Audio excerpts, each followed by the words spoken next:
Bonjour à tous et bienvenue dans ce nouvel épisode du podcast Incarner son soleil. Et oui, ça fait du bien de vous retrouver, enfin, après des mois de pause, pour des raisons de questionnement sur le podcast, sur comment le rendre professionnel, comment le développer, toutes les prises de tête classiques sur comment bien faire, comment faire de la bonne manière, comment être une bonne personne, ce qui empêche, généralement, tout du moins pour moi, de me mettre en mouvement et faire les choses. C'est beaucoup plus simple de faire les choses à ma manière que de faire les choses selon la bonne manière, parce que sinon je me sens castré, je me sens coupé de ma créativité et coupé de mes envies. Et donc là je reviens sur un petit épisode qui est venu comme ça, qui pourrait paraître être un épisode,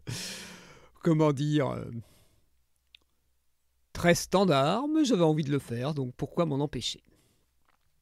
Et donc, je vais vous parler des 4 manières de s'empêcher de changer. Et oui, un grand nom, les top 3, les top 4. Je me mets à la mode des tops, mais j'avais envie, ça m'amuse. Et puis c'est un moyen aussi de structurer un peu mes pensées en petits points, ce qui aide un peu à la digestion. Et donc, la première manière de s'empêcher de changer et de se saboter d'une certaine manière, c'est de vouloir des transformations et des changements immédiats.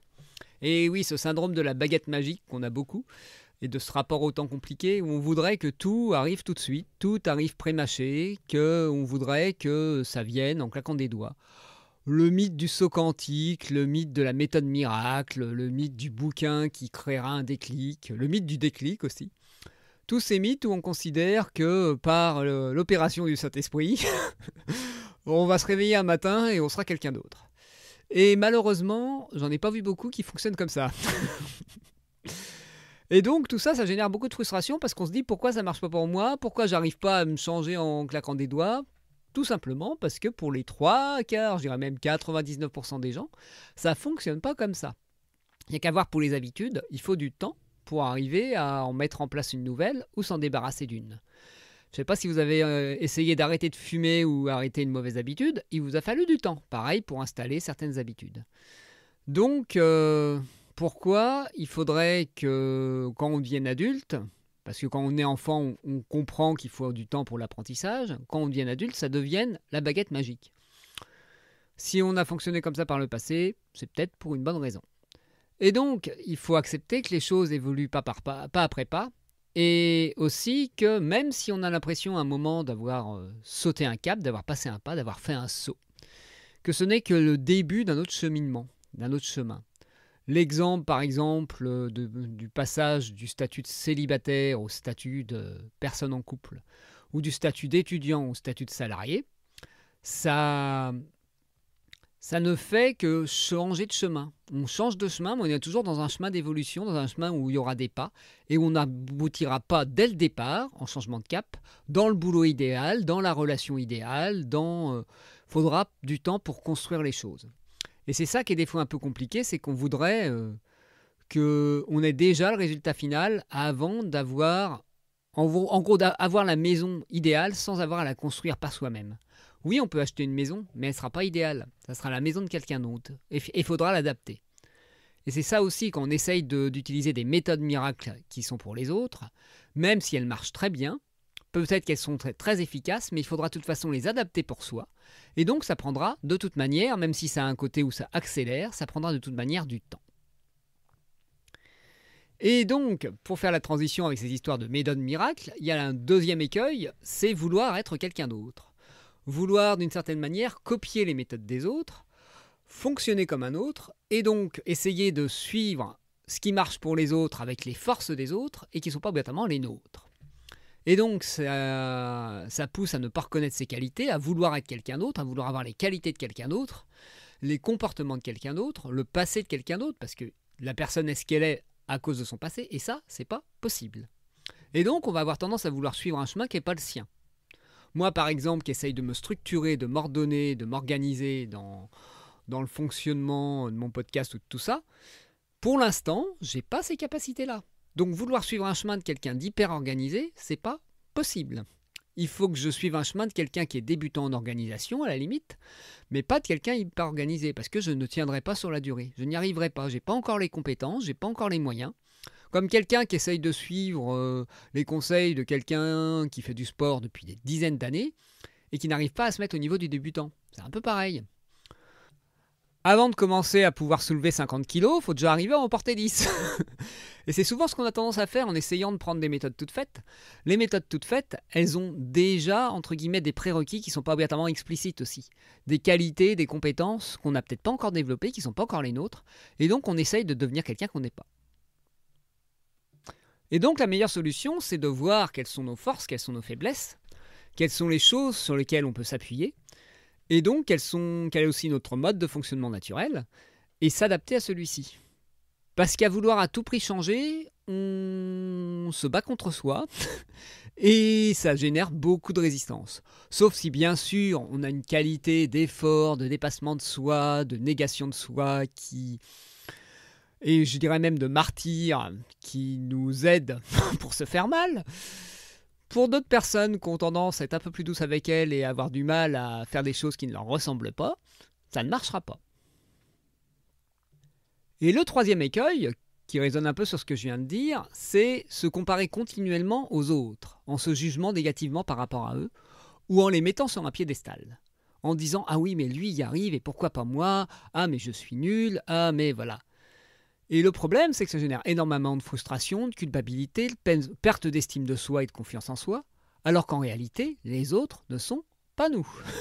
Et les autres n'ont pas le même vécu, n'ont pas le même fonctionnement, n'ont pas la même sensibilité, parce que oui, ce facteur-là, il joue aussi sur comment on se met en mouvement, n'ont pas les mêmes valeurs, parce que ça joue aussi énormément sur qu'est-ce qu'on fait, qu'est-ce qu'on ne fait pas, et non pas le même entraînement, on va dire.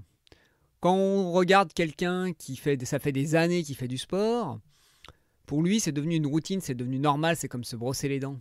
On ne peut pas imaginer devenir lui en l'espace de 5 minutes. Ça fait 10 ans qu'il est là-dedans. C'est pareil pour les personnes qui bossent beaucoup sur elles, qui sont beaucoup sur le développement personnel ou autre. Il leur a fallu des années pour en être où elles en sont. Et le gros souci aussi, quand on se compare aux autres, c'est qu'on ne voit pas tous les moments où ils ont échoué. Et tout l'apprentissage par les erreurs. C'est aussi ça le souci. C'est d'ailleurs aussi une autre manière de s'empêcher de changer, c'est de s'interdire les erreurs. C'est par les erreurs que les personnes qu'on admire et dont on aimerait avoir la vie, ont réussi à l'obtenir, en s'autorisant à faire des choses et à ne pas être sûr du résultat, et des fois à se planter, et à apprendre de leurs erreurs. Et oui, mon naturel revient au galop, je repars un peu dans tous les sens, c'est pas grave. Et donc il y a un côté où, oui, l'autre a un terreau différent, l'autre a un vécu différent, l'autre a appris des choses de manière différente, et c'est ça qui me dérange aussi un peu dans les méthodes, voici ce qu'il faut faire pour arriver à changer sa vie. Parce qu'on oublie souvent que ce qui a permis le résultat, c'est le processus. C'est pas obligatoirement la manière, c'est le processus. Le processus d'échec, de difficulté, de remise en question. Et si on se retire ce processus, en suivant juste la méthode ligne droite pour aller à un objectif, on s'empêche de se transformer d'une certaine manière, transformer des choses internes, des choses plus dans l'ordre des pensées, des croyances et de la vision sur soi.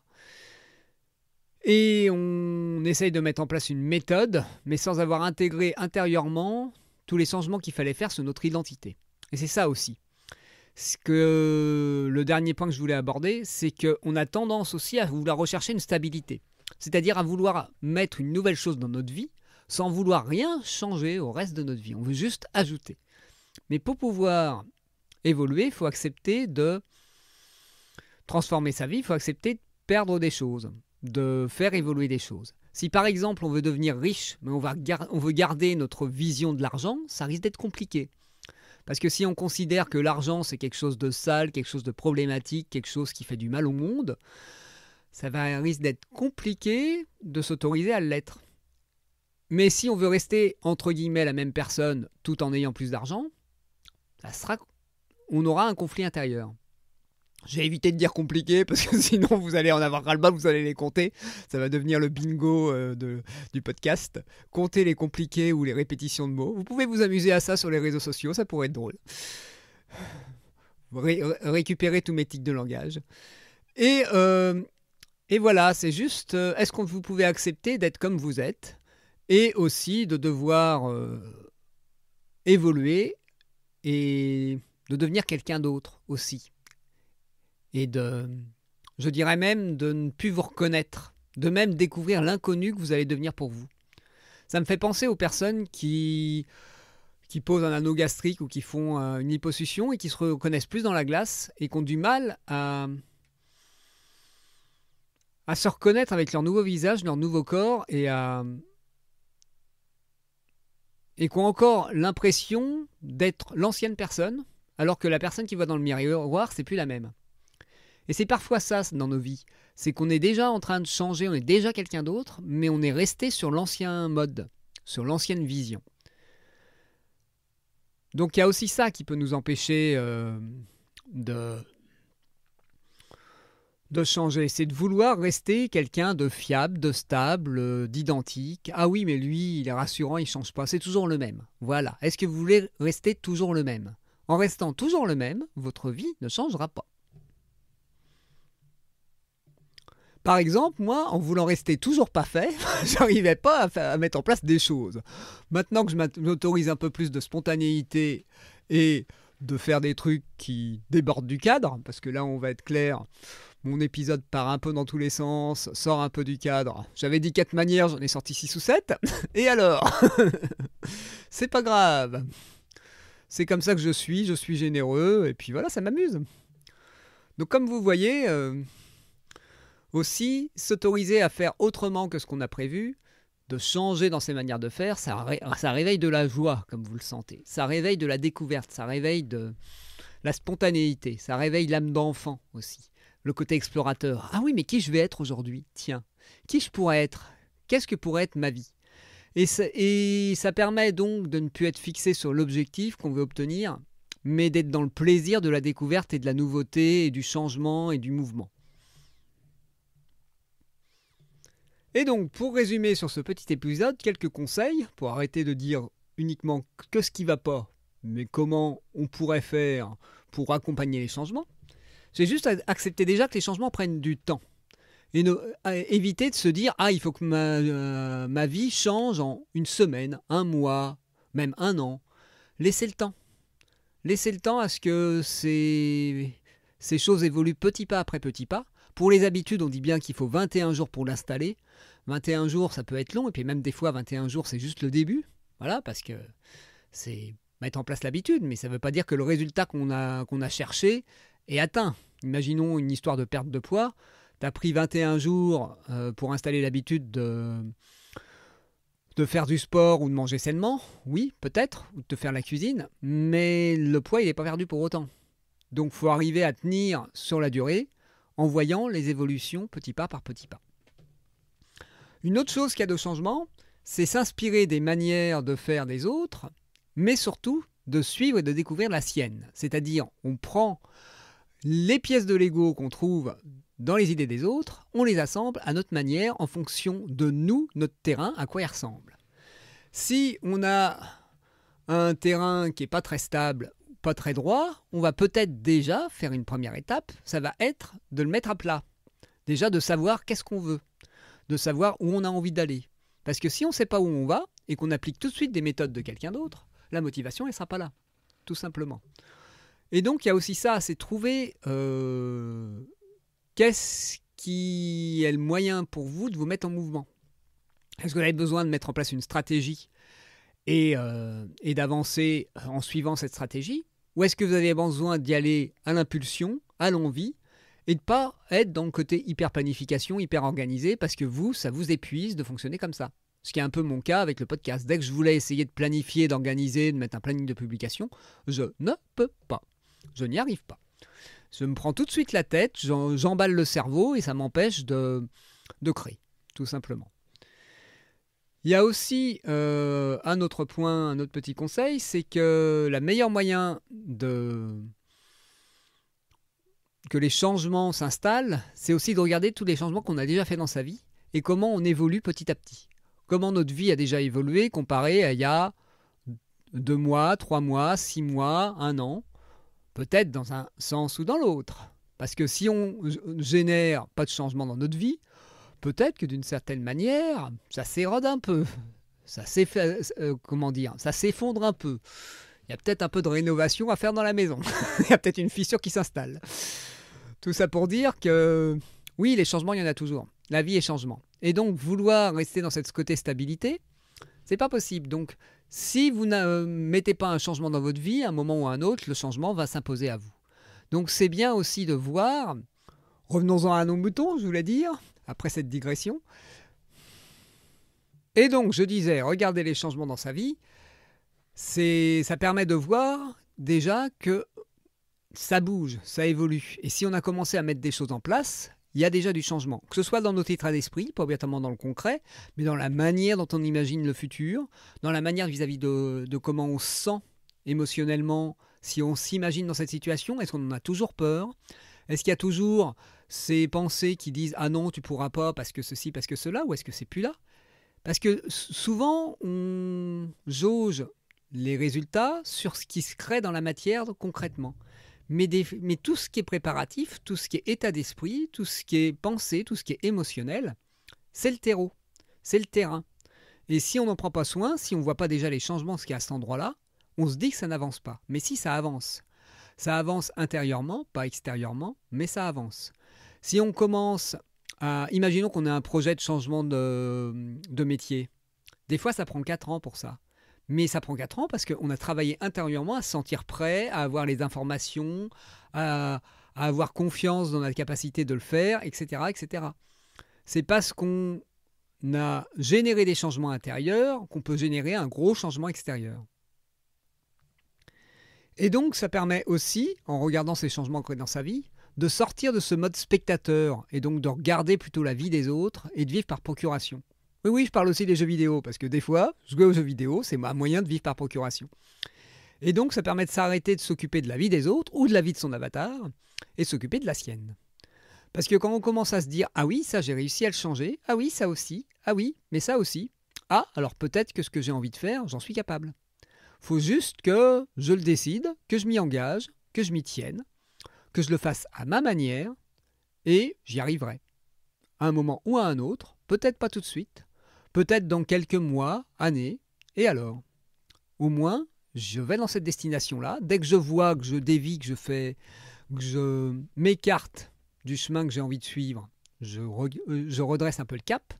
Mais je ne suis pas obligé d'y aller en mode lièvre, en courant à fond. Je peux aussi y aller en mode tortue, et en me posant sur le bord du chemin quand j'ai envie, et de dire, là, déjà, c'est pas mal.